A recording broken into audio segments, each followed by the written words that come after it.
Déception pour ces habitants des logements sociaux des Goujon.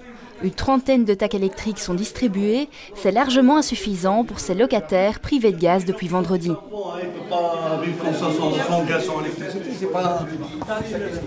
Il y a des personnes, il y a des enfants, et ils ne peuvent pas rester sans rien manger, quoi.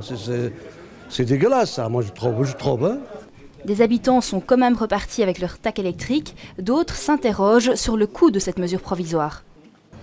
Le problème de l'électricité, qui va payer ça à la fin?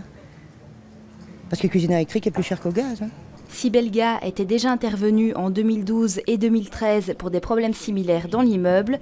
Le gestionnaire du réseau de gaz met en cause la vétusté des installations. Nous pensons que le problème se situe au niveau des vannes de départ vers chaque logement individuel. Et donc ça fait à peu près 300 vannes qu'il faudra probablement remplacer parce qu'elles ont 50 ans d'âge. Du côté du foyer anderlechtois qui gère l'immeuble, on se veut rassurant. Un test d'étanchéité a lieu cette semaine. Donc si jamais une fuite dans le test d'étanchéité devait être détectée, il faudra à ce moment-là faire des tests à tous les étages, à tous les niveaux pour déterminer exactement où elle se situe. Et évidemment, ça prendra un peu plus de temps. Pour le retour à la normale, aucune date n'est encore précisée.